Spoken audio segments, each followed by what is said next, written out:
The moment our fellow geeks, dweebs, nerds, and other unfortunates have been fervently waiting for has finally arrived. It's time for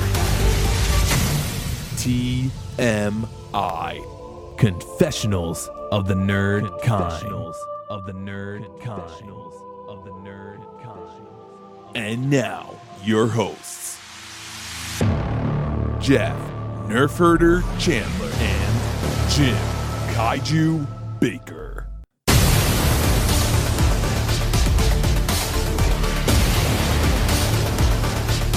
And now, let's get on with the show. Here is TMI. I feel like we should be beginning this episode with the fanfare. It is kind of weird not having that 20th Century Fox, fanfare going into the Star Wars Lucasfilm. Yeah, I missed it. I really did. Yeah. Although, are we officially in? Or are we? We're in. Yeah. We're in. Okay. Well, welcome everyone. We are. We're discussing Rise of Skywalker. I don't know if you've heard of this movie. It's a little Star Wars movie that dropped a couple days ago. Some people may be talking about it.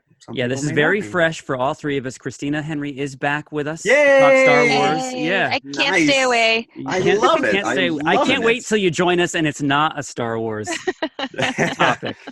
Yeah. I will say right off the bat, which is I barely had time to see this.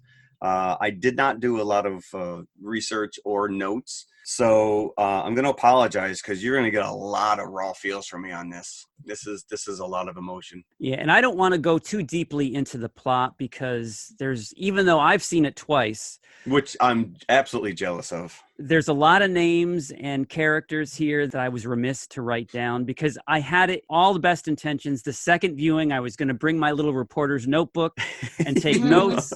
But that went out the window. I just enjoyed the movie a second time. As well you should. So if you have not seen Rise of Skywalker, I highly recommend that you turn this off because we are going to at least spoil what we've seen. Yeah. Right? And you cannot really talk about this at any length without spoiling something. So, yes, go see it and come back if you haven't watched it already. Yes. Well, let's begin with our movie-going experiences. Now, as we have mentioned, Christina is in the Chicago area, and we are in the New York area, but all of us, our local theaters are Regals. So we have that in common. So I think our experience in terms of what we see, even when it comes down to the little mini movies that Olivia Wilde introduces at the beginning, we all see the same thing. I'm incredibly jealous of Christina's theater experience, though, because it sounds like she's got a nice one. Oh, yeah. So you can reserve the seats ahead of time. There are the recliners. My favorite thing about the recliners is that there's a large amount of personal space. Yes, right. Okay, they have big armrests. So if you're sitting next to a stranger, you're very far away from them. They have beer and wine. They serve food. There's like little trays for you to put your popcorn so you're not like putting it on the floor when you're done. Wow. Yeah. It does make it very pleasant. There's in my theater, obviously I don't have that, but there's a great way to get some personal space, which just be a single guy in a Star Wars movie and about 5-seat berth on either end of you that no one wants to sit next to you. Oh, so well, in my popcorn theater, bucket on this side, I could put my jacket over here. Right.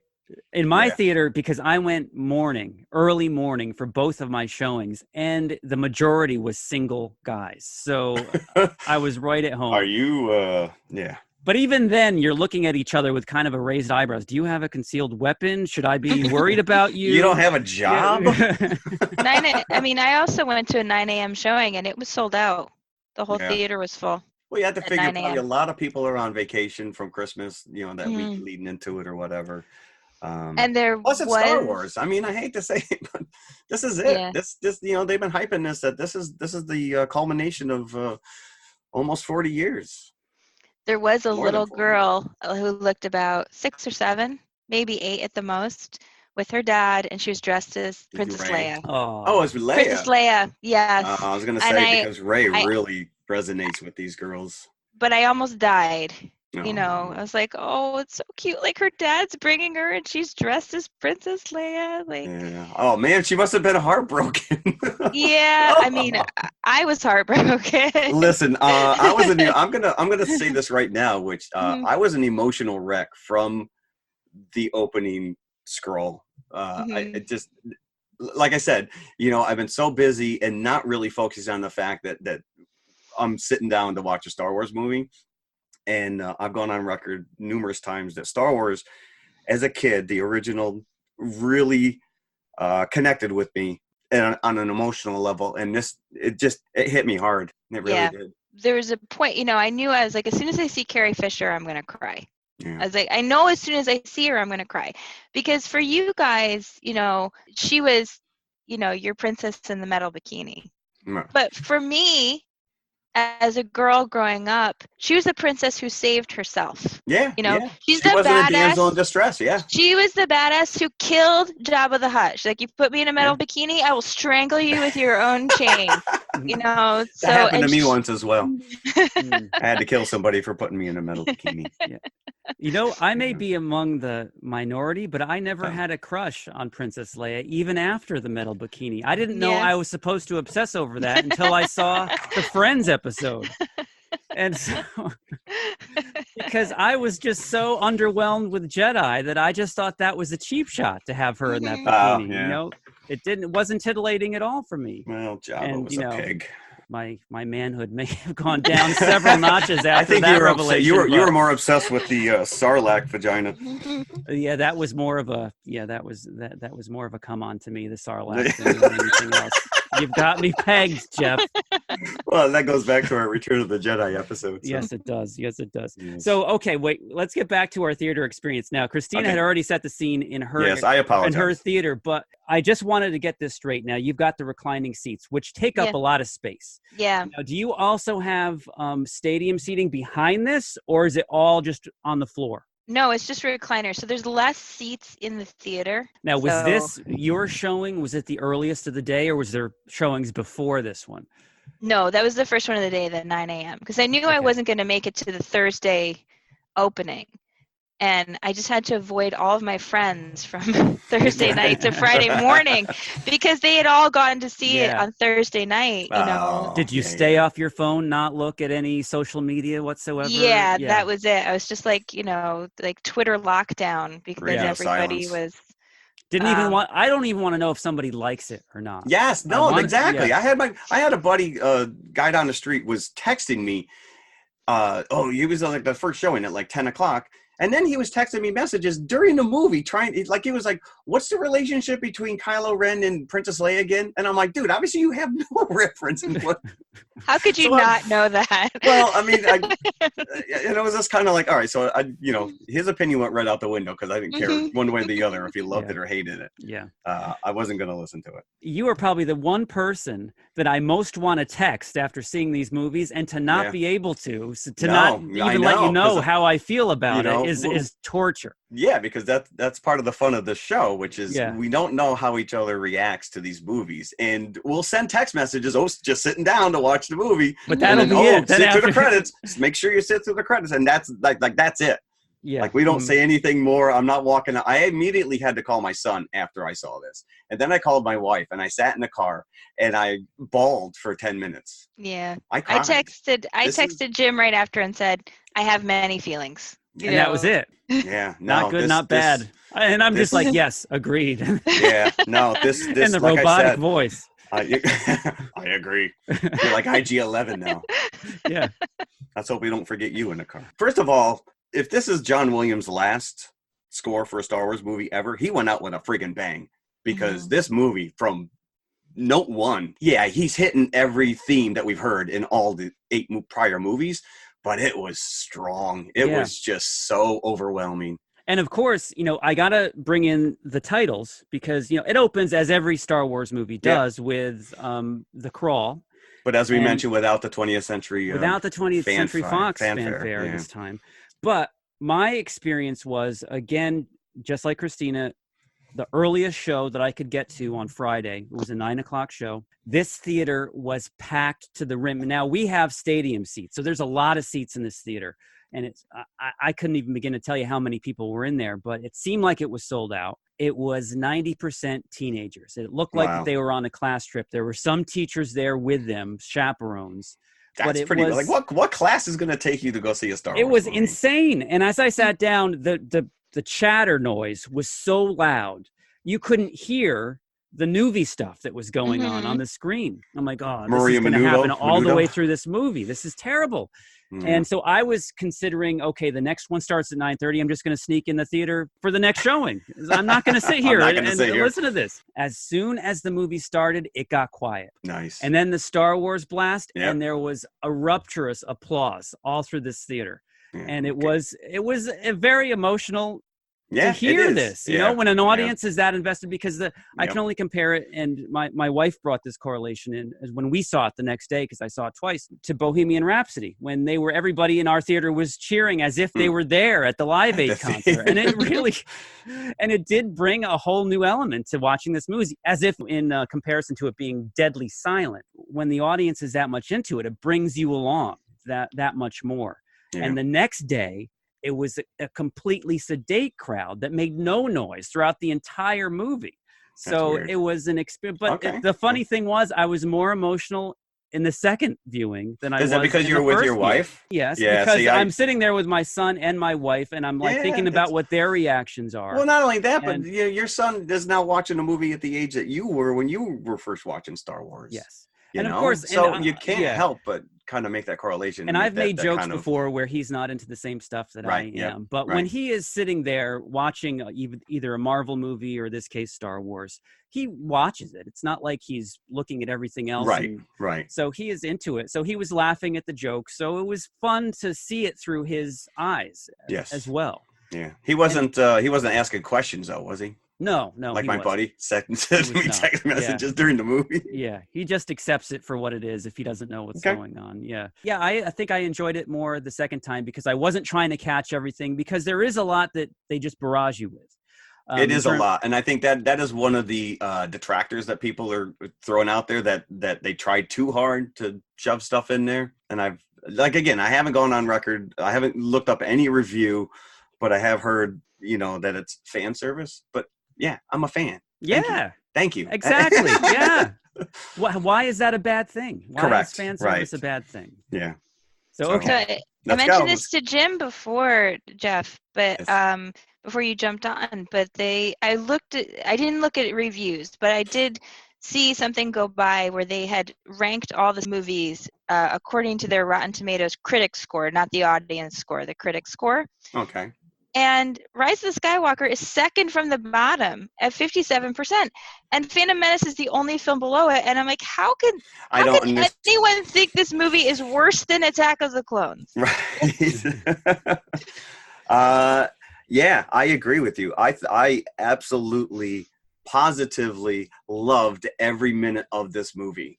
If I had the time, I would have gotten right back in line and seen it again immediately. And I'm incredibly jealous of Jim that he's already seen this twice. I know, me too. It was more satisfying for me than Endgame. It did everything I wanted it. And listen, let's talk about, the task that J.J. Abrams was kind of like shouldered with. I mean, they brought him in to revitalize and rejuvenate this franchise a couple of years ago. Let's create new characters, but you have to stay true to the originals. But give us something different, give us something new. And then the second movie was what it was, Last Jedi. Now he has to come in and fix that. And he has to bring this whole thing back together and send it out with a bang. And I thank you. Thank you, J.J. Abrams, because I loved every minute of this. It's sort of interesting, though, with the second movie, the first movie, the film came out, when The Force Awakens came out, everyone's like, not everyone. Obviously, there's a bunch of very vocal people who are very angry. It's just like A New Hope. I don't want to see the same thing I saw before. And then Last Jedi comes out, and it's really different. And they're like, I don't want anything that's different. Right, correct, you know? Yeah, well, I mean, even George Lucas went on record, and he's like, you're not giving anybody anything new. And what Abrams said was, you have to realize that we're trying to get a whole new generation of people invested in this. Yeah, we have the core audience that grew up with these Star Wars movies, but we have to kind of bridge the generation. So yeah, if I got to go back to the core of what Star Wars was and kind of rehash that, then that's what they went with. Did we need yet another giant planet destroying Death Star? Not really, but it was a great introduction to these characters. Rey is a super strong character. And after The Last Jedi, it was like, oh, well, now Abrams is going to have to somehow undo what Rian Johnson set up. But he didn't. What? He didn't. No, Mhm. absolutely not. Everything that was established in The Last Jedi stayed true. And Although I like that.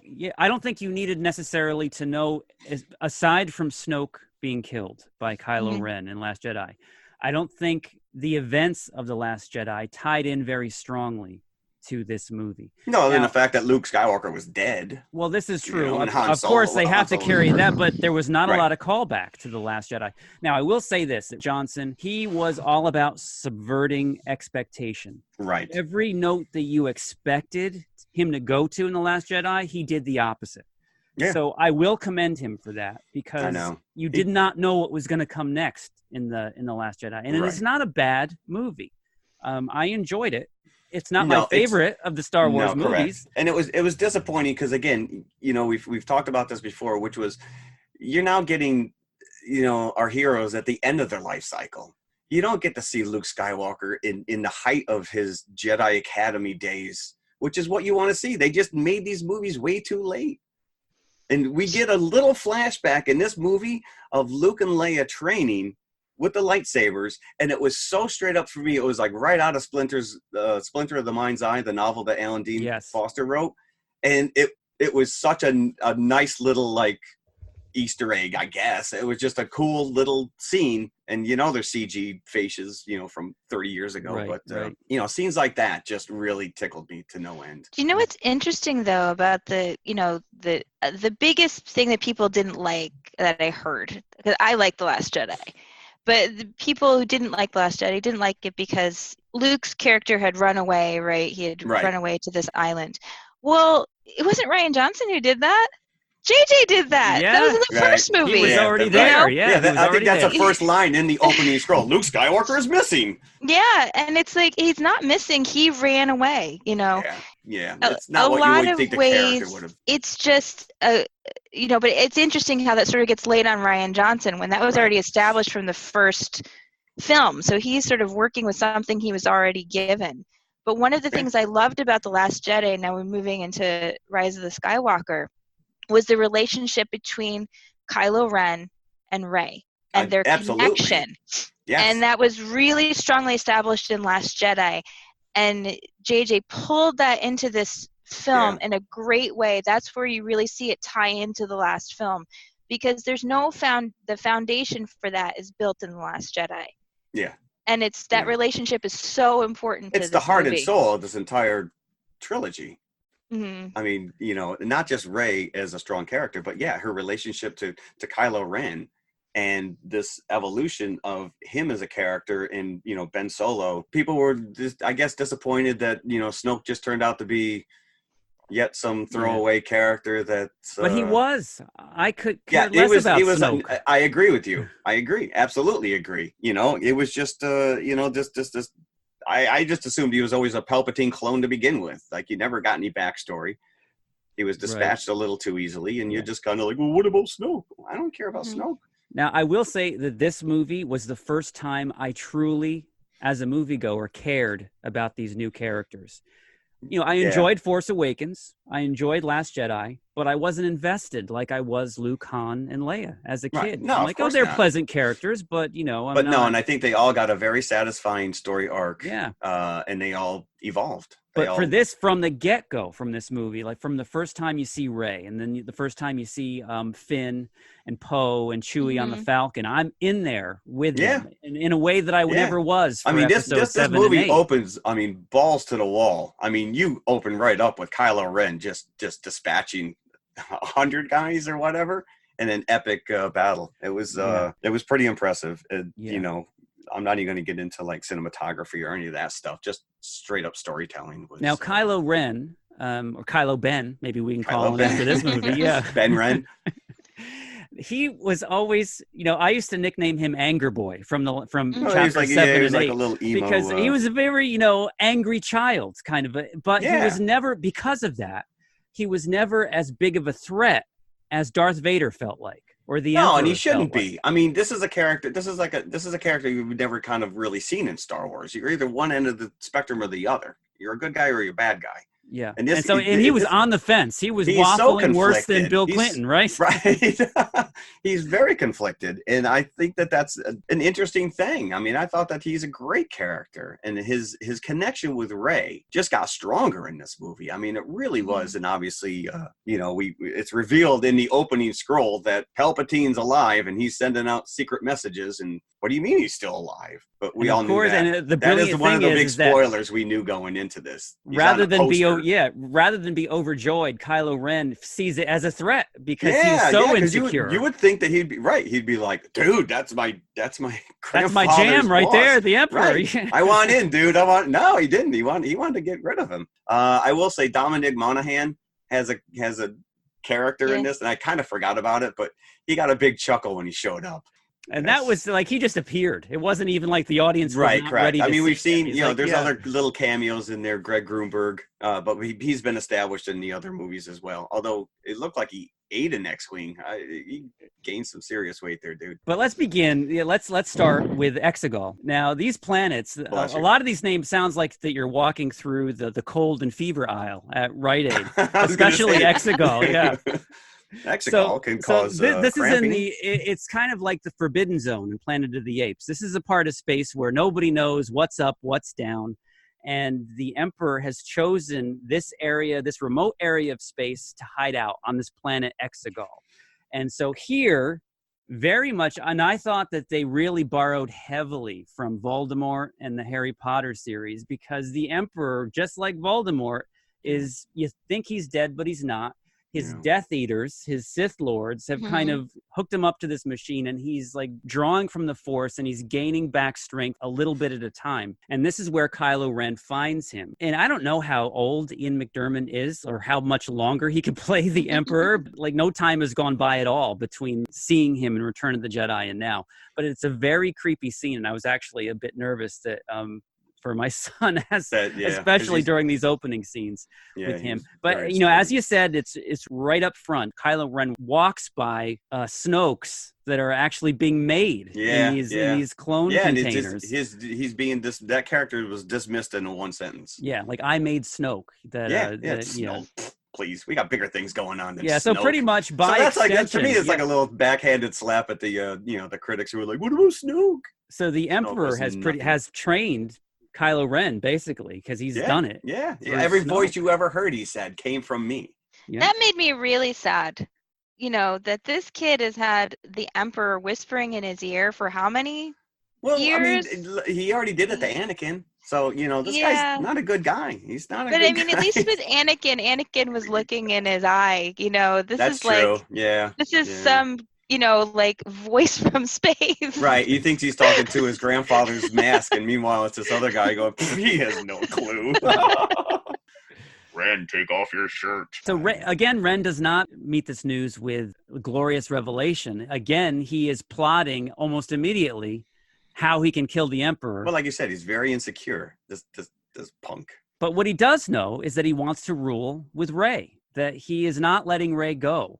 And he will not rest until she is with him. Absolutely, the connection these two characters have, I absolutely love. And the stuff that they were doing, while we've never seen that kind of use of the Force, where they're having a battle against each other in different areas. I mean, they're on different locations. She's on the ship, he's on the planet, but somehow they're connecting, and it was beautiful. It was well done. After the reveal of the Emperor and Kylo Ren, then we see Chewie and Poe and Finn playing a game of chess on the Millennium Falcon, just the like original old times. Little figures. Yep. Little clay figures. He's cheating against them. And they've got R2 with them, and it's very much similar because, and again, they're. You say fan service, Jeff, and they're hitting on a lot of archetypal Star Wars notes here, because just like in A New Hope, Leia's feeding R2 the secret information. That's where they feed the message from the spy into R2. So it was a callback to that a little bit. And then, of course, there's that TIE fighter battle that the Falcon has to skip over. That was nice. I mean, that was nice. And so you're kind of going to these different locations. You can't do that with the ship. Well, I just did, he said. And destroyed it in the although it would have been nice because they did the same thing in Guardians of the Galaxy 2, but except Yondu and Rocket were all like, as they were going. That would have been cool to see a little bit of that. But I don't know. Chewie was a little chunky looking, right? Well, he's older. I guess so. I guess he's put on some weight, Chewie. You're too obsessed with the weight thing, Jeff. No, I just Chewie's always been lean and mean. But we did when we're introduced to Rey, we get that great scene where she's floating with all the rocks and she's chanting "Be with me," which was to me a big callback to Rogue One with Chirrut's, I am one with the Force is with me. And obviously it's apparent that she's been studying these Jedi temple tomes and books that she took from Luke in the last movie. So she's tapping into stuff that we've never seen before either. Yeah, and we realize that her Jedi master is Leia. Which is great. Yeah.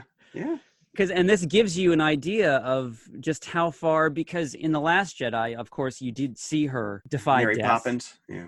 And do her Mary Poppins. Yeah. So you know that she had the Force, and that was never really revealed much. No, and like I said, that little flashback where you see her and Luke training with the helmets and the blast shields and the lightsabers.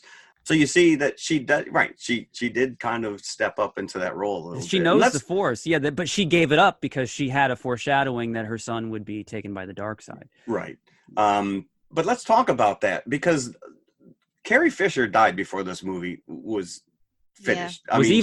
Even in production, and all of the Princess Leia stuff was footage that was shot for the second movie, but not used, or even for the first movie, I guess. It was but not unused used. footage. Yeah.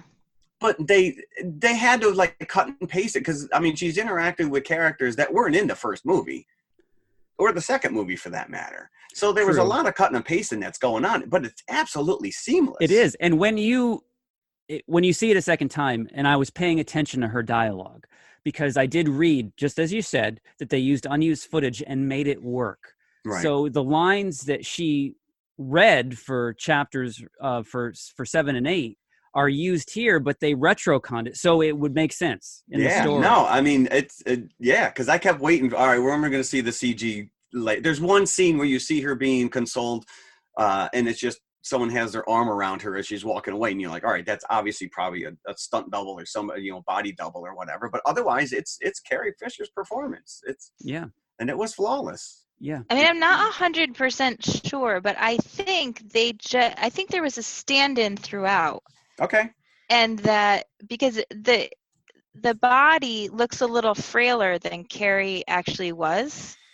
So I'm wondering if they used a stand-in and then put her facial performance over this. It could be, because like I said, either that or they're cutting and pasting her into these scenes because, again, she's interacting with characters that weren't in the other two movies. I think they do that in a couple of sequences where they're taking her from a scene that is completely different and inserting her. But one of the first things she says to Rey is nothing's impossible. And almost that's speaking to her being in this movie. Right. So believe. Yeah, well, there's a lot of feels going on here.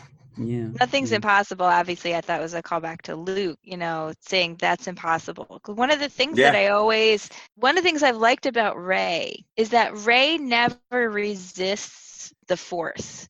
One of the problems that Luke has is he's always like, you can't do that. That's impossible, right? He's very resistant. even when Yoda's training him, he's sort of has this mental block, where he can't go past a certain point. But Rey isn't like that. Yeah. But I like that because Rey is very open to the Force and she's very instinctual. Yeah, and you see that in The Force Awakens, which was, all of a sudden this stuff is happening to her and she's just kind of going with it. Yeah, you're right. She doesn't really resist it too much. Getting back into the plot of the overall scheme of the Emperor, the message that is downloaded into R2 is from a First Order spy.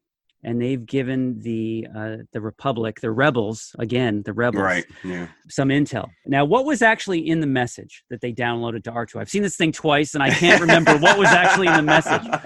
It wasn't coordinates, because they didn't know where Exegol was. No, that was because that's right. That was the whole big. Wait, I think the actual message was that Palpatine was alive. It was like a justification that it was him that was sending out these messages. Right, that Palpatine was out there, and then Rey finds the clue in one of the old books about where to go next. Because remember, it's They say, Yeah, oh, well, the there's Emperor's alive and he's on Exegol, and she's like, Exegol, and she and runs she away runs back and to the gets book. the books. Yes. And says opens them up. Luke was following this exact same trail. And that's at one because point. she's looking for the Sith Way Finder, which is that little triangle Right. that Kylo Ren Right. had, because only 2 were made. Yeah, Kylo has and this one is of them. a little callback in the comic books. They had something very similar. They're called their Jedi holocrons. That had like ancient Jedi text and in stories and information on. So I think they kind of drew from that a little bit. But yeah, it's like a chase sequence. They're hunting down this thing, trying to get to it, because we're announced that within 16 hours, the Palpatine's new fleet, the Final Order, I think he referred to it as, was going to launch this massive attack. And you see just thousands of Star Destroyers all lined up outside Exeter, ready to go. 16 hours, so there we go. And there's like nothing more intimidating than one Star Destroyer, and then you see and this these all giant have fleet. they all have the giant, the gun that they the Star Killer gun. Yep. Star Yeah. Killer. So each one of these is kind of like a little mini. So Death it's like Star 1,000 Death Stars. Yeah, Which is what this fleet is made up of. Yeah. That the So we have Emperor has 16 crafted. hours to really kind of track down this other Sith tracker, find out where Palpatine is, and get to him. And that's what brings them to this planet, Pisana, which is like a Tatooine, kind of a desert planet. And they run into a festival going on which I enjoyed. Locals. I know that someone's gonna probably cry and complain about that, but I thought that was fun to see something different for a change. You know, it was funny. There's one scene where Rey is looking at a bunch of kids watching a puppet show. Yeah. And they all have the same face as the elephants on the Jungle Cruise from Disney. But it's little moments like that. Again, like you said, we're now 3 movies in, and you may have not been completely invested in these characters, these new characters. Finn steps up, Poe Dameron steps up. It's a fun sequence, and then we run into, who do we run into? Lando Calrissian. Yes. Now it's funny. It's great. He ends the scene because he gives them some exposition, some much needed exposition. Mm-hmm. So they're looking for this ship, this Jedi Hunter's ship. Oh yeah, Luke and we were looking for this guy too. We went through his ship. We couldn't find a thing, but it's out there. It's in the desert. Still sitting there 20 years later or whatever. Exactly. Yeah. Nobody's touched it since. No, then. correct. Right. We see And Jawas, then, he is the same Lando. He's like, give Leia my love. Right. Yeah. and she's like, you could do that yourself. Yeah. Hello. Give it to her yourself. Right. Yeah. I have many times. Colt 45. Then the stormtroopers show up and they fly now. They give chase to our heroes. Yeah. And then here we see that teaser trailer, that scene comes into play as they find the Jedi Hunter ship, because Kylo is also coming to the planet because he knows Rey is there. So there's a standoff. So Kylo's TIE fighter is coming down. If you've seen the trailer, you know what scene I'm talking about. Yeah, where she just kind of like stands her ground in the middle. Yeah, turns around and does like a backwards flip and disables his TIE fighter. Yep. All of our gang, except for Rey, is up in the ship, and they see Rey down there before Kylo's TIE fighter comes down. And they tell Chewie, "Go get her. We have to leave now." So Chewie leaves and is arrested. Immediately captured. And they don't bother to go up to that ship that the Wookiee just came out of to see who's in there. Right. Like, what? Oh, we got this guy. Well, I mean, there is later on when they're in the ship, they all get captured. And they bring him to the commander, and he's like, kill them. And he's like, why didn't you just kill them when you had the chance? Why capture them, bring them to you? Yeah. So I think the stormtroopers aren't allowed to make decisions. Maybe not. I mean, I guess if they, someone fires on them, they can fire back. But yeah, poor Chewie gets captured. Yeah. So what they find in the ship is a dagger with an inscription Sith, on it. Inscriptions on it. Yeah. And C-3PO knows what it says, but he can't tell them because it's against his programming to translate Sith. To translate it. So Chewie has it in his little his fanny Satchel. pack. Yep. And fanny pack. And he gets arrested with it, right? So now this leads to what do you got here, big guy? This is one of the most iconic visuals, I think, that has ever been produced in a Star Wars movie, or maybe period. And you've got Kylo on the left and Rey on the right, and they're both trying to stop the transport. Rey, and because Rey thinks that Chewie's on it, right? And so she's trying to pull it back because she doesn't want Chewie to be arrested. Kylo doesn't realize what's going on, but whatever Rey's doing, he wants to do the opposite. So he's trying to let the thing go. And then Rey just unleashes accidentally Force lightning. And destroys the thing. And so for 5-10 minutes, you think that Chewie's dead. They're all like, oh, of course, she's like beating herself up. She's like, and so the first time I saw him, like, what just happened? She just blew up Chewie. And a little kid sitting in front of me was like, is Chewie dead? Before, and then Rey says Chewie, and the kid was like inconsolable that was in the row. Hell yeah, I was almost inconsolable. We're losing them left and right. But at least they don't wait long before they reveal that Chewie is in fact it was on a separate transport. That was very Magneto Professor X battle there. Yeah, but but it was great because she was like completely taken aback that she was able to do that. This Force lightning just kind of came out of her.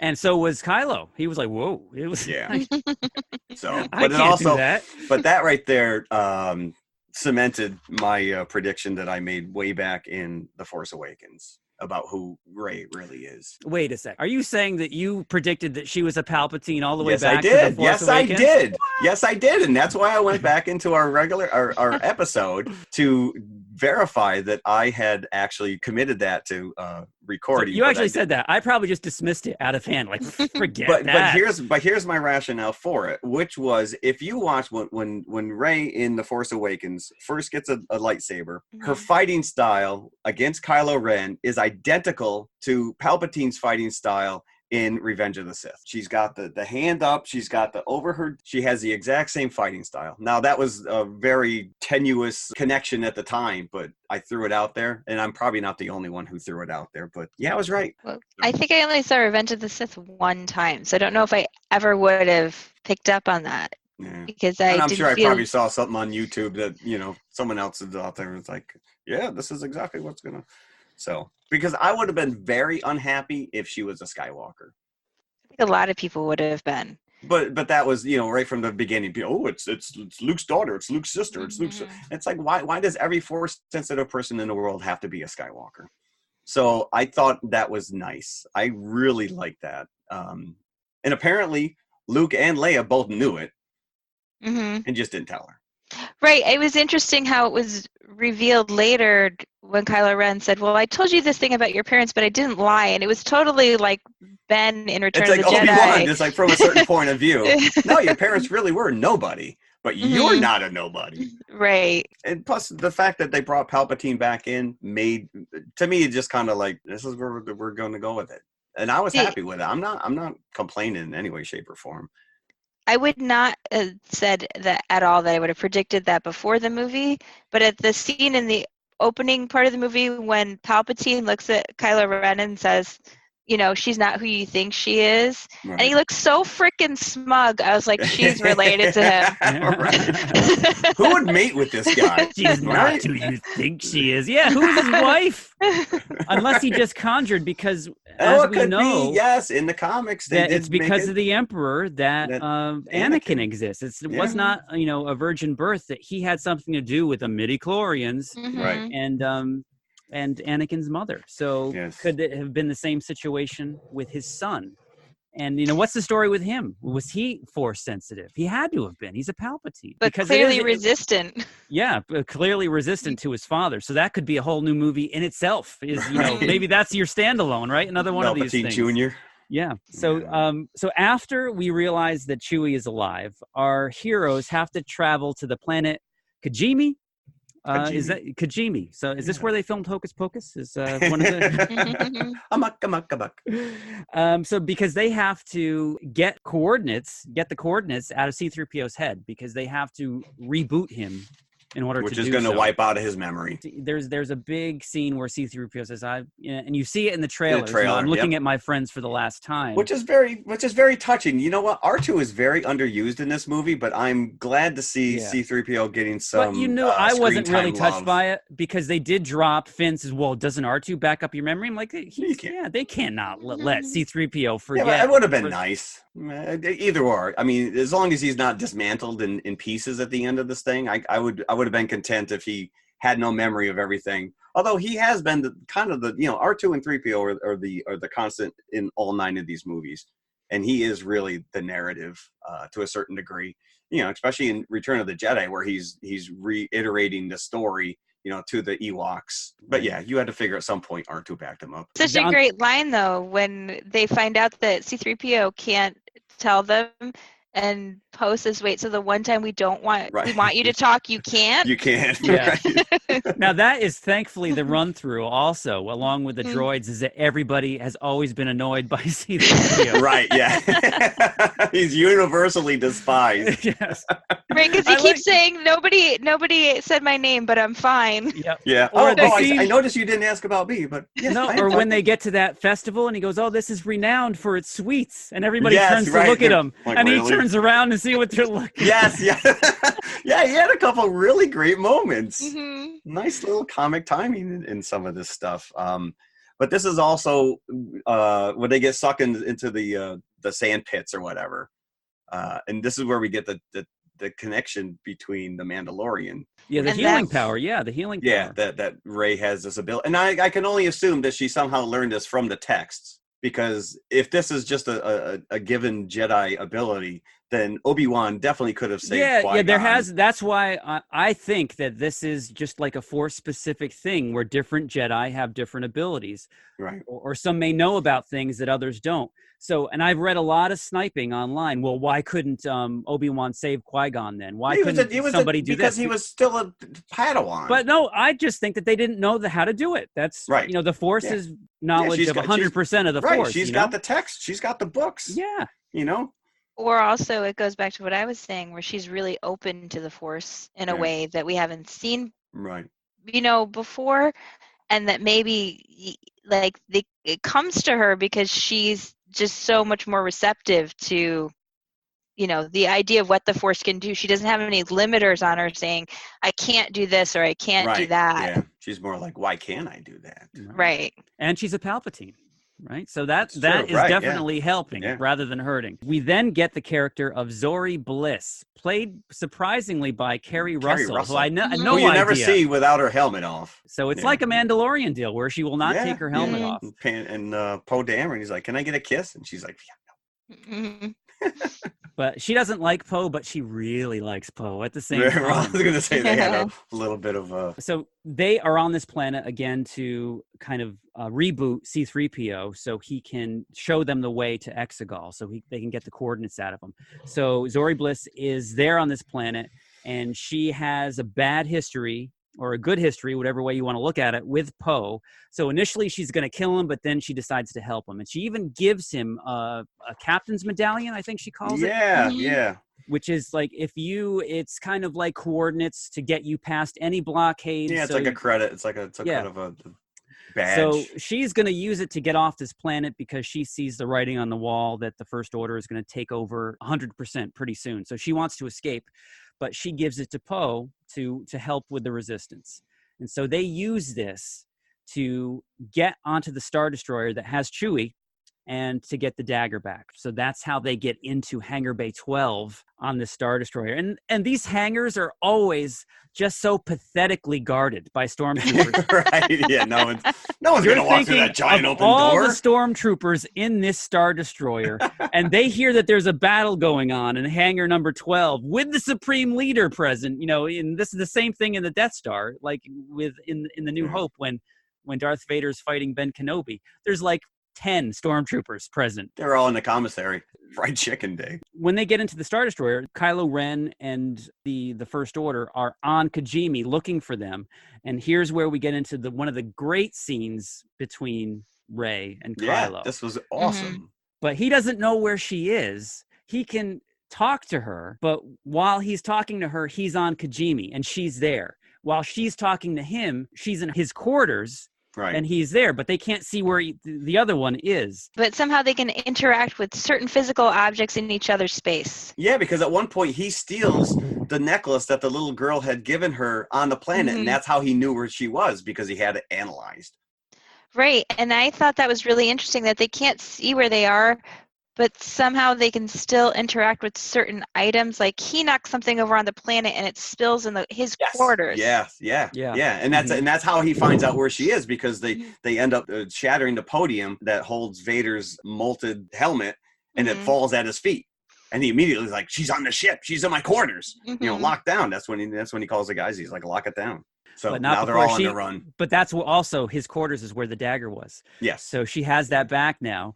But they need, even though they have C-3PO. She felt that she needed it. She felt that I don't know. That ties into our next locale, where they get out of the Star Destroyer and they go to the moon of Endor, where they get out of the final Star battle Destroyer was. because they find out who the mole is.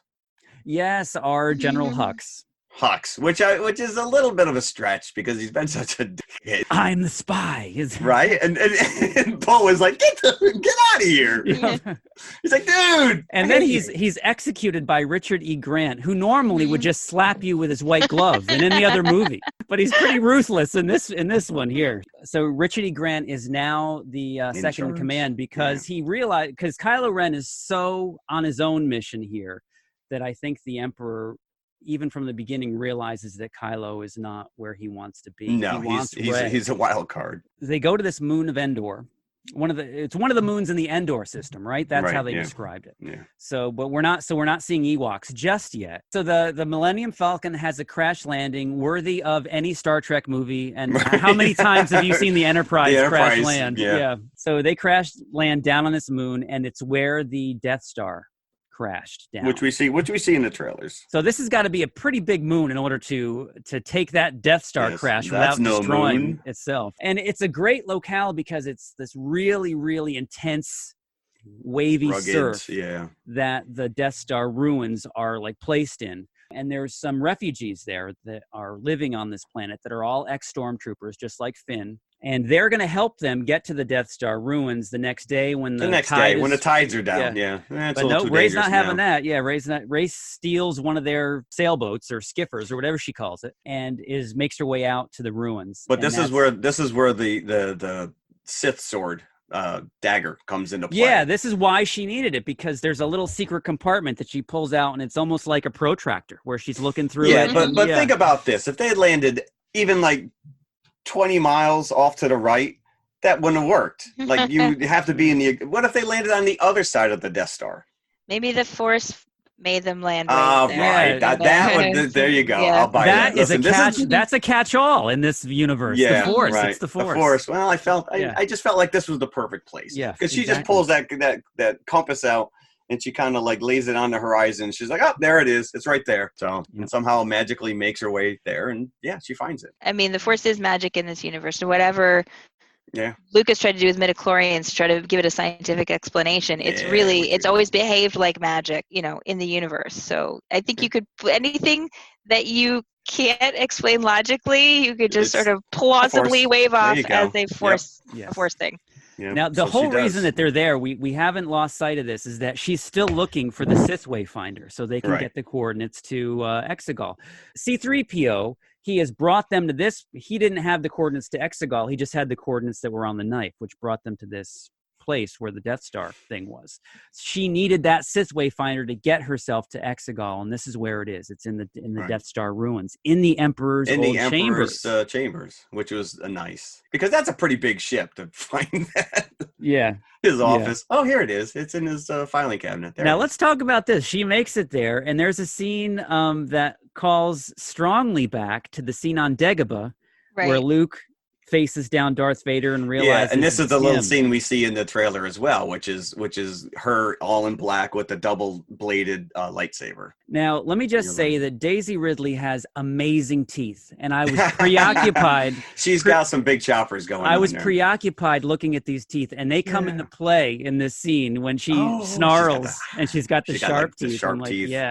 Yeah, so she has that little bit of a battle with herself. And she had a great lightsaber too, the evil. Yeah, she did a lot of kind of like just staring off into the distance in this movie, just kind of like with a single tear running down single tear, which was probably CG'd. Yes. And now this is another great scene, because there's so much chemistry between Adam Driver and Daisy Ridley that so much. It is just magnetic when when it's just them on screen together. You are riveted to what's going on, because you don't really. I mean, they're so strongly attracted to each other, not just with the Force, but Yeah, and you never kind of know which way it's going to go. But as actors too, it's like very well it's done. Textbook. This is what chemistry is in a movie. Yeah, agreed.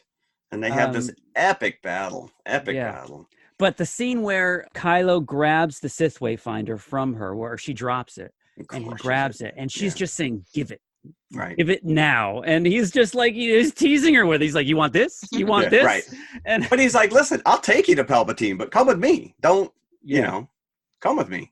Yeah. And that's when he gives her the speech, the Darth Vader speech. Mm-hmm. Come with me. We'll destroy him, and then we'll rule together. Yeah. That's exactly, so it is like you're watching the end of Return of the Jedi, like all over again, in the same chambers that the original speech happened, so again, great battle between, and you've seen a battle between them, and they actually fought back to back in episode 8.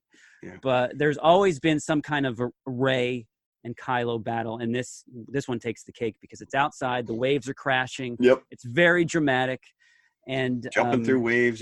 Yeah, and you just see Rey, and they are so evenly matched. Neither one can really beat the other. It's but I thought he really kind of had the edge, though. But because she's tiring at the end, you can tell she's just, furtively trying to hit him, and he's countering everything because they know each other's moves. And he doesn't want to kill her because he wants her to join him. But she gets the better hand after Leia sacrifices herself to, I don't know if it was her intent to distract him or not. Yeah, she got the, right, because you do see the flash with Leia, and I think that she realizes what's going on, and she reaches out and basically exerts all of her energy to bring him back. But she does reach him because he does, he pauses when he feels her, and then that's when Rey gets him. She does a Qui-Gon and stabs him. You don't question her motives at all. She heals him after, right? Because she immediately regrets the fact that she was forced to do that. Yeah, no pun intended.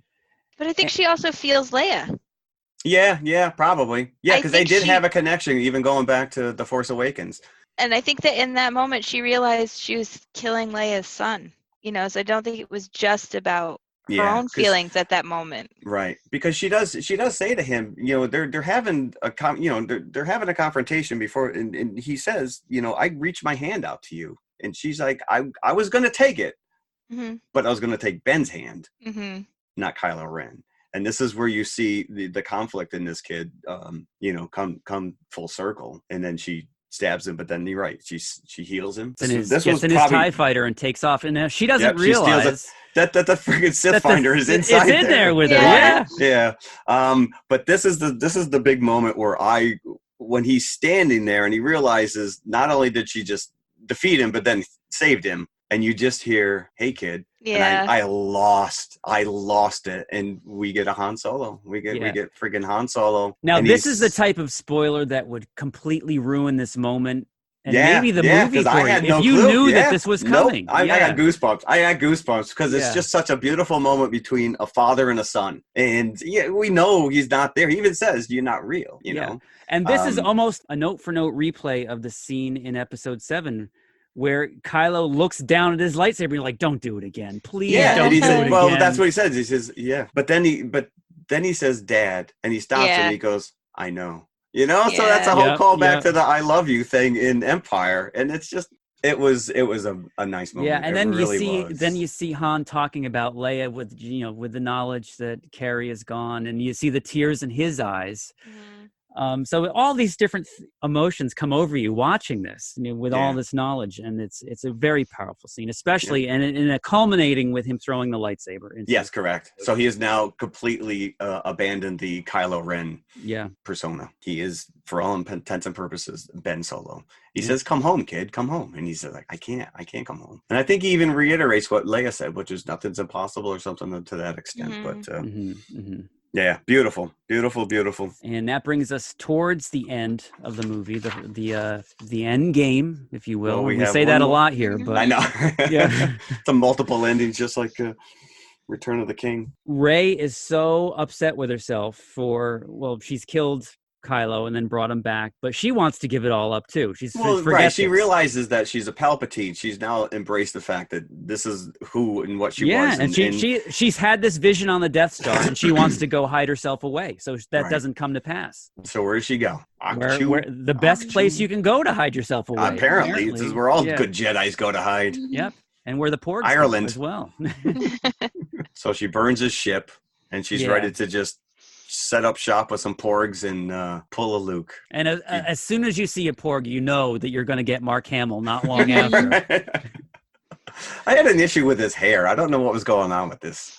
Force Ghost Luke was not well kempt. Yeah, the wind blows your hair when you're a Force Ghost. I guess so. But she threw away the lightsaber, and he immediately, that's not how you treat a lightsaber. Yeah, and then, of course, in episode 8, he threw it over his shoulder. So right, correct, yeah. Yeah, because he had done that himself. He threw it away in the last episode. If you got a Han Solo, you knew that you were going to get a Luke. You have to. There's no way that you listen, this is a coda with a beautiful bow written around it. I know, and so they sit down, and then you get the exposition that Leia and Luke knew all along that she was a Palpatine, but they saw something greater in her, that they knew that she would not go down the same path, and they always have had faith in Rey. And this is where we get that callback to the training between Luke and Leia, because Luke brings her to Leia's hidden lightsaber. I know, which was great. Which you're like, oh, she's gonna give it to Ben. You're going to see Ben use Mom's lightsaber. There's so much emotion in this scene, not just for the presence of Mark Hamill, but that lifting score of John Williams like when I said, the X-Wing comes out of the water. Yes, because it is straight up the score used in Empire when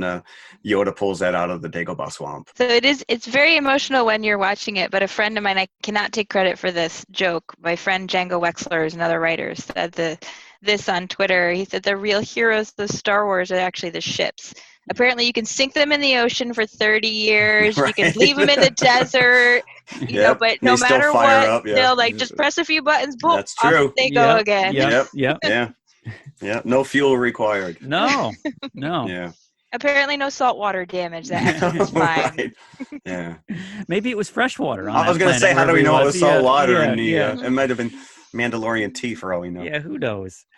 But so we get Rey not only in Luke's X-Wing, but wearing Luke's old helmet. Yeah, Red 5, baby. She even gets a Red 5 callback because now she's got the and she realizes that the Sith Wayfinder was in the ruins of Kylo's ship all along. So she's got that as well. You just plug this thing in like a GPS, and it's just going to take you.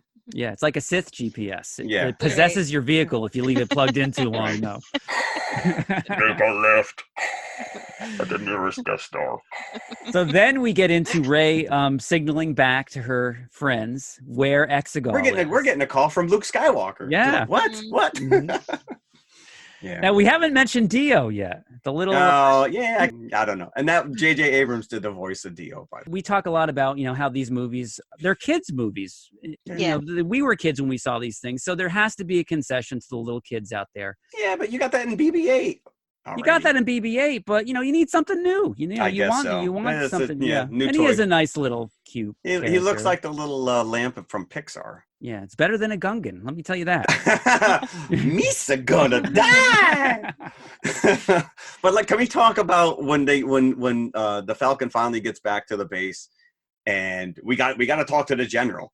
And they find out that Leia's gone, and Chewie just loses it. Just loses his mind. Because think about it, his entire family is now gone. Mm-hmm. He's the last one. He's the last one. And you have to think of it. I mean, he had to have been like Ben's best friend growing up, playing with him, see him turn bad. So now Ben's gone. For all intents and purposes, Kylo Ren turned evil. Leia's gone, Han's gone, Luke is gone. And here's Chewie all alone now, and that was bad. That was rough. That was the scene where I was like, okay, Leia's died, and I'm sitting there, I'm going, I'm okay. And then Chewie started crying. I was like, I'm not okay. Yeah, I am not okay. that was because it was just just falls on his knees, and I'm like, he's oh my pushing God. people away, and And I was crying, and I'm trying to like cry quietly, like not start openly sobbing, in Like I theater. said, I'm And then I hear other people around me, like that quiet little sniffler was like, everyone's just going where you like, got to hitch your breath like it's like an hour before we thought Chewie was dead. Who's gonna console him? Who's gonna console us? I know. True, that is true. There's only so much you can get away with. I am an emotionless robot. I will not cry. I'm glad I had that 5-seat berth around me, because boy, I was sniffling up a storm. So that brings us. Tough. They established that Exegol is just so unruly in its atmosphere that this fleet of Star Destroyers needs navigation to get off the planet and navigate through the perilous nether worlds of space in order to get somewhere where they can actually start destroying things. So the rebels decide that if they take out this one navigational tower, that would send everybody into chaos. They won't know which way is up or which way is down, and then they'll be vulnerable. And very much like Independence Day, they realize if they hit that main weapon that's on the bottom of every Star Destroyer, that'll cause a chain reaction. Yeah. The correlation to Independence Day continues, because in that movie, if you remember, it was like it was Randy Quaid in Independence Day that made made the sacrifice in his little crop duster, right? Mm-hmm. So it was just people in that movie, just like in this movie, that the whole galaxy comes to their aid at the end. Yes, Lando and Chewie set out in the Falcon to go, because at the end of the last movie, they sent out a distress signal when they're on the salt planet there, and nobody came. Yeah. Right. So they're like, we have no friends, and that's kind of like the message that came back, which was, you know what, we're all people, and people respond to people. If we can band together, we can get this done. But we get into the nitty gritty at the end when there has to be a showdown with Palpatine. So Rey is able to find where he is and confronts him. So, and there's the same situation where Luke is faced with in Jedi, where if he strikes him down, he gives into anger. Then he will be one with the dark side of the Force. Yep. And Palpatine gives her the same situation. Where if you kill me, then your transformation is complete. Strike me down with your anger. That's what I want to happen. Every Sith Lord that lives in me will now be in you. And he's got like an audience of 1,000. Yeah, like these people have just been sitting around waiting for this event to take place. It's like, would they just? And you would think that they would all just converge on her as soon as something starts going wrong. I with know. the Emperor, At one point, I was like, "Are these people even real? Is it just like is he just putting on a show for her?" Is this just a construct of the Emperor? And that's that Emperor throne is straight out of one of Ralph McQuarrie's early designs for the Emperor's. Going all the way back to, I think, Empire, where he lived on the volcanic planet of Mustafar. So that was cool. That was nice. Interesting that he was on this big mechanical gimbal with all the wires coming off of it. Yeah, I didn't pick up on that. When you first see him, you just kind of, why is he standing against the wall kind of a thing? But in this scene where Rey confronts him, you see that it's like this giant robotic arm that is pumping fluids and life into him. His fingers are all falling apart. His eyes are white. It makes him look even more spider-like because it's almost like, webs coming off of him. Yeah, you can see the wires. It was pretty cool. It was pretty impressive. And this is where you get some of that backstory where he says that he had his own son killed, and that just to get to, because they were trying to hide her. And again, as you said before, that Kylo thought that they were nobody because they did that by choice, that they were trying to hide Rey by leaving her the way that they did, hopefully in anonymity, but it didn't work out that way. And Palpatine's been after her ever since. And now I would like to know if his body was recovered by someone from the bowels of the Death Star and how he came to be. So maybe that's a story for another time. Yeah, I don't know. I mean, it could have been, you're dealing with the clones. He could have just had a clone body waiting. Yeah, who knows? Download his... But Kylo has followed Rey to because he knows where Exegol is now. He's been now. He's been. With no lightsaber. So he's at a bit of a disadvantage when his Knights of Ren kind of surround him and he's got to fight them. He's like, dude, it's me. Yeah.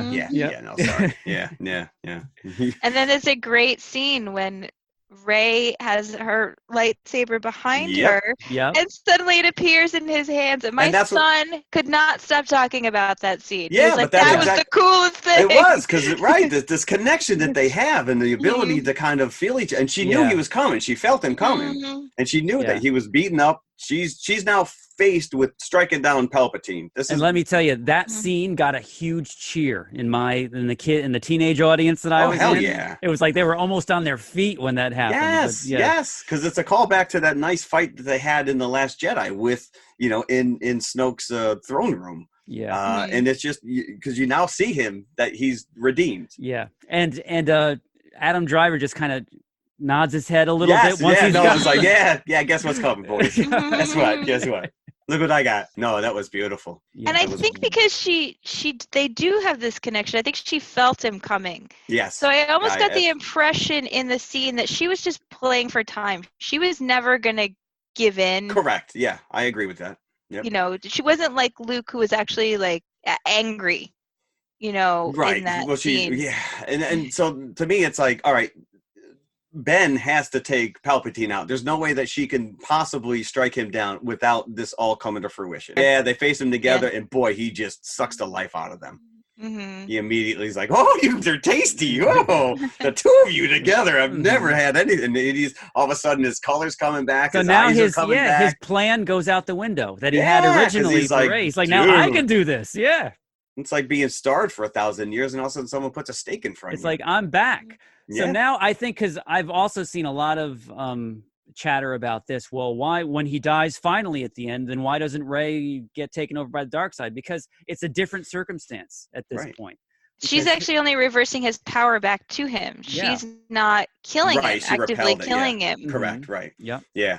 But this is the one gripe, which she's on the ground and she looks up at the stars and you hear her say, "Be with me." Mm-hmm. And you start hearing all the voices of the Jedi Masters. Yes. And I'm like, I want to see a Force ghost attack, just like in Return of the Kings when Aragorn unleashes the ghost army. That's what I wanted to see. I wanted to see Anakin. And boy, you got Ewan McGregor's in there, Liam Neeson. You got Frank Oz was in there, Freddie Prinze Jr., who voices Jackson. Sam Jackson. I mean, they're all there, and they're all like, Alec Guinness was in there too. Yes. Oh, did they throw Guinness in there? Yeah. They When did. the credits went by, I couldn't get.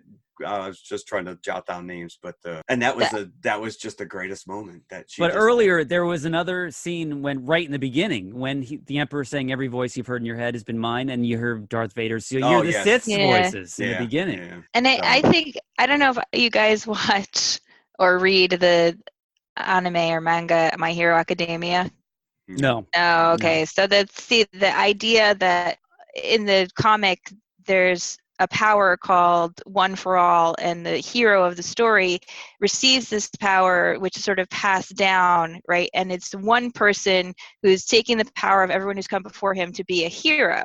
And his opposite number is All for One. He takes other people's powers for himself for selfish reasons.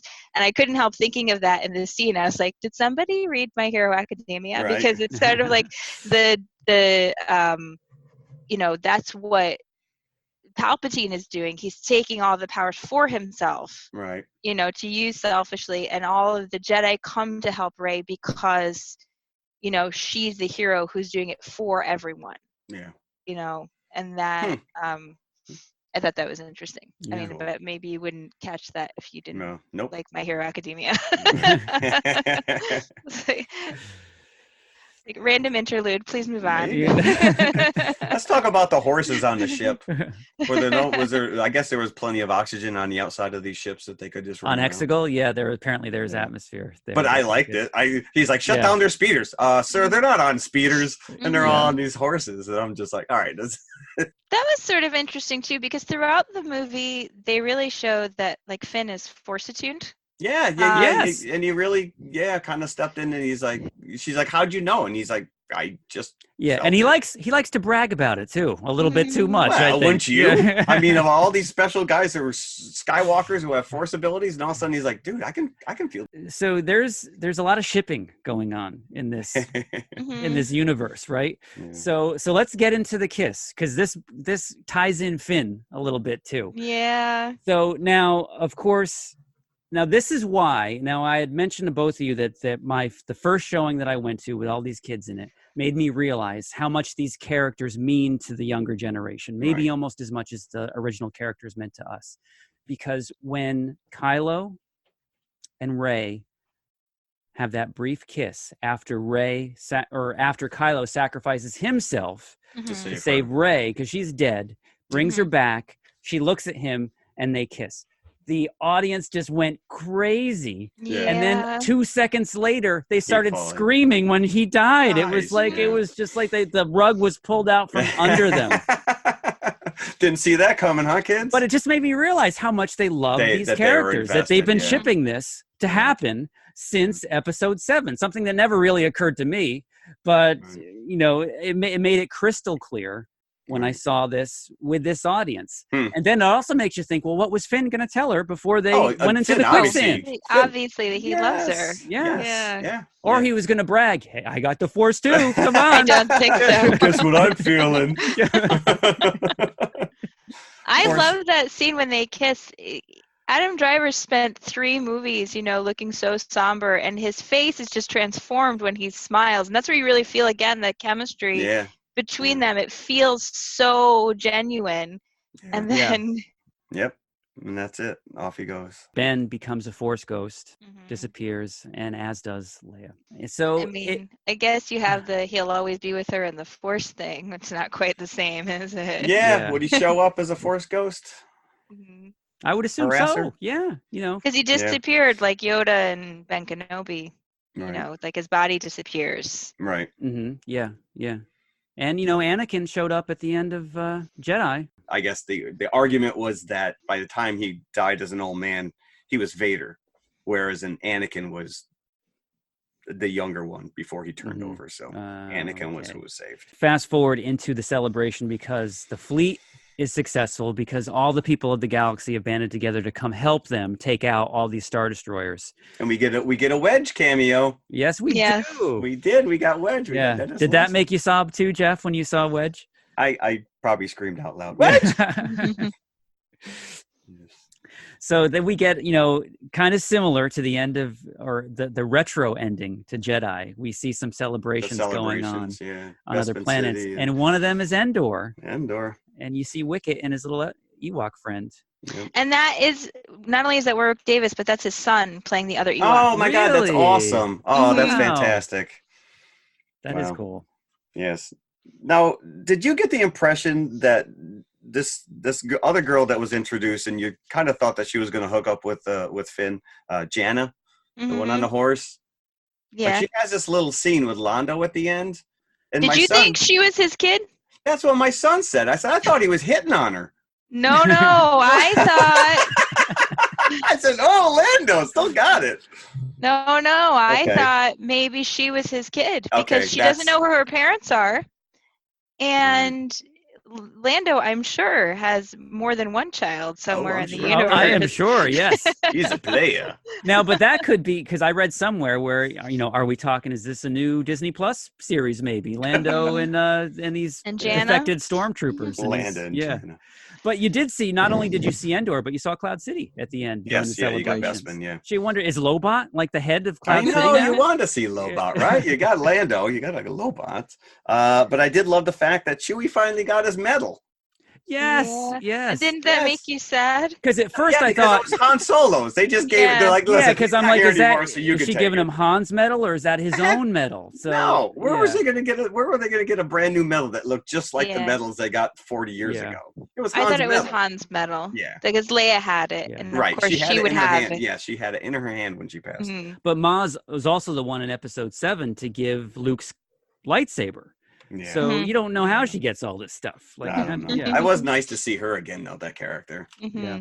So they brought everybody together. No Captain Phasma. that never played out. She went out like a Boba Fett bitch, right? I was sad about that. I really liked that character, just sort of the idea of that character, and so many other characters come back from the dead in these movies. So there's no reason why she couldn't have miraculously survived if the Emperor survived. And that only seemed like the start of her character when you like the reveal of her eye, under the helmet. So you want to see her a little. Whatever. There's only so much you can cram. And this thing was like 2.5 hours. But I don't think it is. I think I looked at my watch when the film actually started. It was 9:30 because there's like a half an hour of previews and commercials and whatever. Right. And when we watched all the way to the end of the credits, and it was 11:44. So it was like 2 hours and 15 minutes. But I think it is. With the credits, it's like 2:22. And I was surprised, actually, because I had read something that said it was like 2 hours and 40 minutes, but maybe it's just 2 hours and 40 minutes with the trailers, right? Trailers, yeah. It's 2:22 according to my Regal app duration. If you can endure this, yes. If we sat through Endgame, we can take 2 hours and 22 minutes, right? I mean, they could have easily added 10 minutes. And I don't think it necessarily would have disrupted the flow of the movie. No, not at all. There's a lot going on, but it just, like I said before, I absolutely love this. I sat through the credits, knowing there's going to be no end scene. Yeah. Just to take in the score one last time. Because you got to decompress after this. You can't just get up and leave. No. There's no post-credit scene coming, but you got to decompress. You got to sit there. Like I said, I got in the car. And I called my wife, and she's like, "So?" And I just started sobbing, and I'm like, "I loved it. It was very." Well, we haven't talked about the epilogue yet. No, we didn't. We're not done yet. We're not done yet. Oh yeah, there's more to come. There's more movies. Yes. Now, before we get there, I just wanted to say again. I said it before that this is the first time I've really cared about the new characters. I was so emotional when they all hug at the end. The three of them. Well, you have to realize, they've been together, and this. Not just in the movie itself, but as actors, they've endured this, and you can tell that there's a connection between them. So now we're at the very, very end, and cue daylight, and the camera pans down, and you see a Jawa transport. Oh, wonder where so we are. You normally would know exactly where you are, but since the Mandalorian, maybe not. Correct. Has destroyed the fact that Jawas are not indigenous to Tatooine. But you do hear the doo-doo as it goes. And if you weren't bawling already, then this is just setting you up. This Back is the to the home Skywalker run. homestead, which apparently is just sitting there empty. Yeah, Nobody still, ever moved they in. probably just went there like untouched. Yeah. So she has a scene where she visits, she goes down, she sleds down on an old piece of scrap. Which I thought was a nice callback to her scavenging days in the first movie. Yep. And her theme plays. Yeah. At that moment, but she still has that kind of that plucky personality. She didn't, And it's revealed that she's brought two lightsabers with her, Luke and Leia's. Yeah. And she buries them deep in the sand and pulls out a third lightsaber. That she is. Now, this is a big question. They're leaving this up to, I think, until they actually reveal this in any kind of canon, but it's got a yellow blade, this particular lightsaber. Now, is this... We've never seen. We assume that she's made her own. Correct. Is this a combination of the Kyber? Did she somehow retrieve Kylo's lightsaber that he threw into the ocean on that moon? Where did she get the Kyber crystals to make this lightsaber? Well, we don't know. Yeah. But his was red. Yellow's a primary color, my friend. Yeah. You can't mix two colors to make yellow. You sure? Yellow's a primary. Yeah, I'm an red, artist. blue, and yellow. But are you talking about 30 years as an artist? I'm pretty sure that red, yellow, with and blue. the Kyber crystals and the magic of the Force that she couldn't pull out yellow from that thing. Nothing's impossible. You throw the Force at me. Right. Nothing is impossible. That's right. Nothing's impossible. I don't know. Yeah, I don't know. Maybe she somehow has made her own lightsaber. So she's forging her own identity. It looked a little reminiscent of the one that she sees, the Dark Force version of herself. And it kind of looks like it's got like masking tape around the side. It had like a wheel. Well, she's probably not that good making it. You think your first lightsaber is going to be perfect? Mine would definitely have a lot of duct tape on it. I had an idea. That great. Oh, go ahead. Sorry, I had an idea about the color of the lightsaber, which is that It was yellow because she represents the light, like She's she Rey. represents the future. She's a ray of sunshine. You know, but also that she represents, you know, all the Jedi that have come before her. You know, like she is the light going into the future. Right. You know, I just thought they kind of went for the sun symbolism. Yeah, I agree with that. Just reminded me of the scene where they're down in the tunnels in the sand with the worm, and she flips over her lightsaber, and Poe Dameron just kind of looks at his flashlight. Because we all, as kids, used to use a flashlight as a lightsaber, and he just kind of looks at it, and he's like, "Oh." It was a funny little throwaway scene. Yeah, and then the old lady. Oh, it's nice to see somebody around these parts. No one's lived here for years. What's your name? And that's where we get Ray. Ray What? Ray what? Ray, mind your own business, old lady. Go away. She immediately put up a do not enter sign. Yeah. Nope. She gave herself Skywalker moniker. But how cool was it that the last shot we get is the binary sunset? Yeah. Well, it's come full circle. She's gone back to where it all began. I liked it. I loved it. I absolutely loved this. Unabashedly loved this movie. I probably couldn't give it 5, but I would give it a solid 4 3/4. See, as I was walking out, I would be prepared to give it 5, just because I was so emotionally. No, but that's I have to see it probably more than once because I was completely and utterly overwhelmed. And that happens to me when I get like there's certain times in my life that things just hit me on such an emotional level because it just transports me back to being 7. Yeah. And this is definitely there, you know.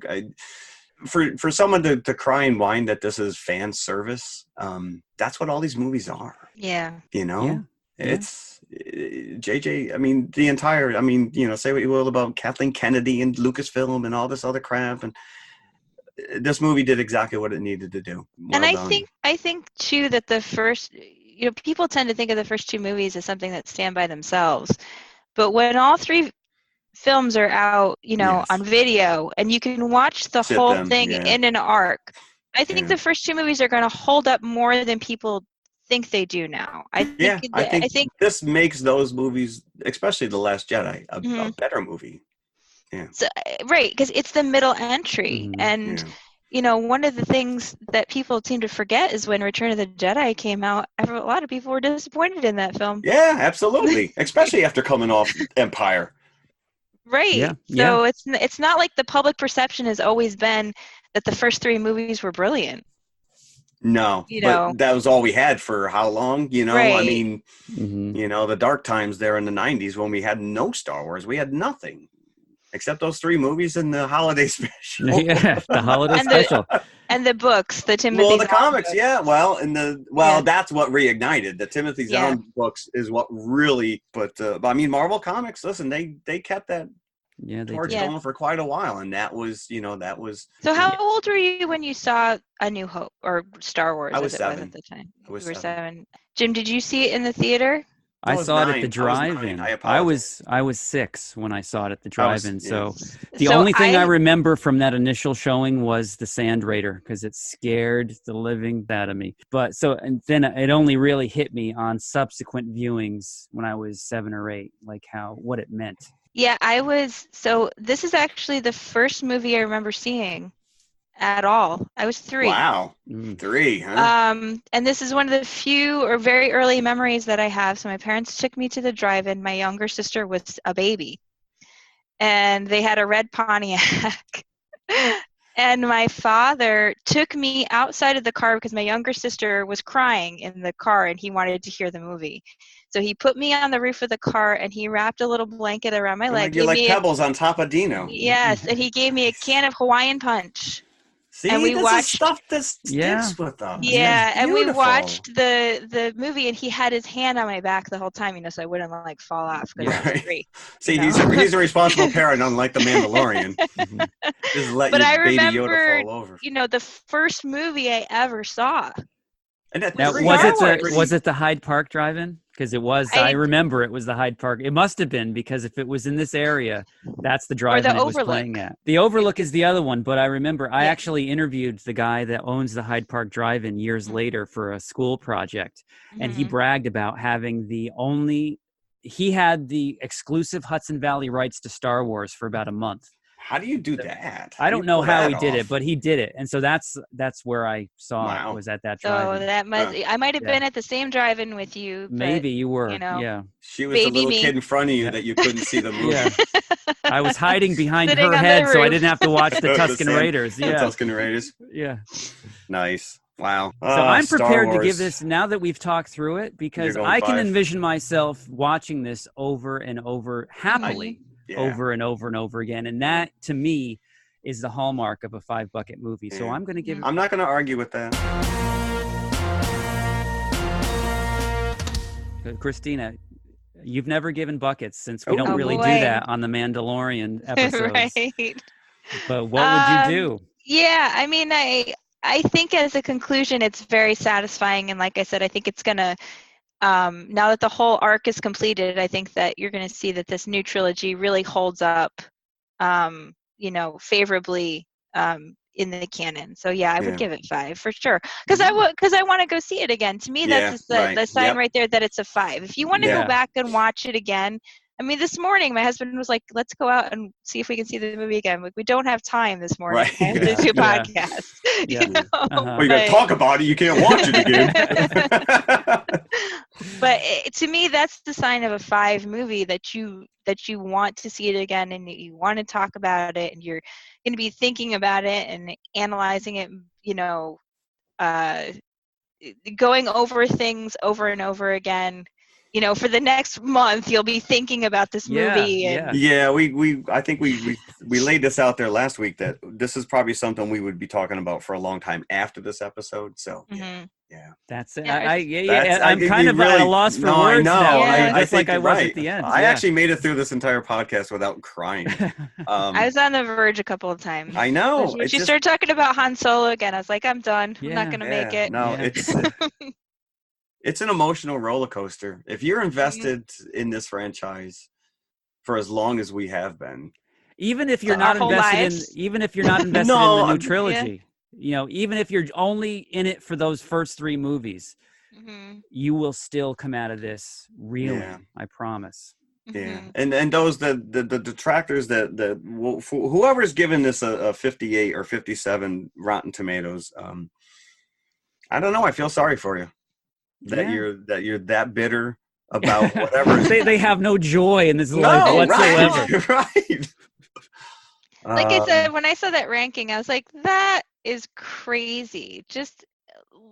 I've said this repeatedly. Any one of the new movies is better than the prequels, But there are people out there that champion the prequels that do. I still love the Phantom Menace. I saw somebody on Facebook the other day. Phantom Menace is still my favorite movie. So again, if you're a kid at a certain age and you see these movies, and it just hits your sweet spot, like you see behind me, I've got all these Star Wars toys and figures, and my son's friends used to come in there, and they would just ooh and ah, and then one day the kid's like, well, who's that? And I'm like, who's that? That's Han Solo. Oh, I like Obi-Wan. I'm like, get out of here. It's just like, but I can't take away from the kid that's his Star Wars. Yeah. There is a generation that's the prequels are their Star Wars.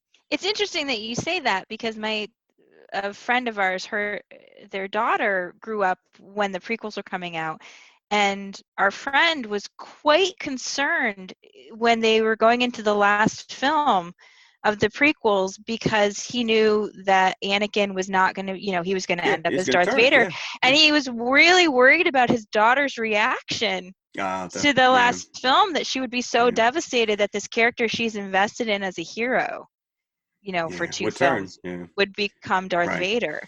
So just because she was younger, and she didn't have kind of the same degree of understanding that obviously an older fan would have. Right. But yeah, for my son, he saw all the original films, even the prequels, before we watched Force Awakens with him. He's 13 now, but these are his Star Wars films. Yeah. He loves them. Yeah.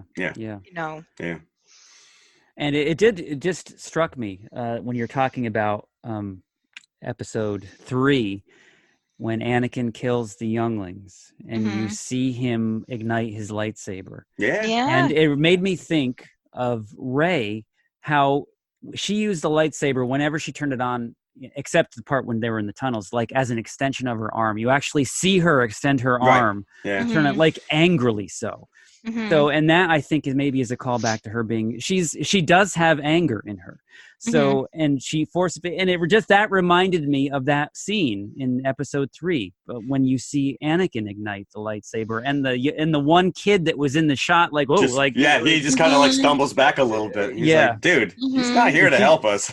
So it was just another nice little callback. That may not have been intentional. That just may have been in my own head, but I think I connected those two things. Well, at this point, whenever Rey did her lightsaber, I think that this is the gift that they keep on giving, that the more you watch it, you are going to start seeing those connections go back even farther, like you said, into the prequels. And especially with Palpatine coming back, you have to look at this entire trilogy of trilogies in a whole new way. With more attention on him specifically in the first 3 movies, and what is he doing exactly? Yeah. Right. How many times are you going to rewind once you have it on the video? I'm saying rewind, which we don't do anymore, right? We just back up. We back up the digital, the digital file. But when you get to that point where you hear all the Jedi voices, how many times are you going to like back it up and be like, okay, I hear this person, I hear this person, be playing it for like half a second. Okay, that was Ewan McGregor. Okay, I hear Frank Oz. I would have liked to have heard in the very faint in the background, I am sick and motherfucking tired of these motherfucking snakes on this motherfucking plane. And on that note, we're out of here. Go out on a high note, Jim. So thank you for listening. Yes, thank you. Next week, we are all about Mando Chapter 8. Chapter 8. That will be our sole episode next week, is Mando. I like it. But there you have it. Somebody's stomach just grumbled, so I think that means we have to go. I just heard. Was that me? Did you hear me? I heard you. I don't know. It was me. Well, thank you for listening. May the Force be with you. May the Force be with you. Yes, and Christina, you are always welcome back. Yes. So do not hesitate. If there's anything that you would like to talk about, let us know, and we'll rally around it. Thank you so much, you guys. Yeah, we still have to do a samurai episode too. We talked. That is not a hollow promise. That's something we need to do. Yeah. I am 100% on board with that. I really enjoyed doing this with you guys. So thank you for letting me come on. I hope you'll be back next week to talk Mando Chapter 8. We have to. Yeah. Oh yeah, I have to. You're in. Yeah. Can't back out. No. I will be here. Awesome. We'll enjoy. Bye. Ren, take off your shirt.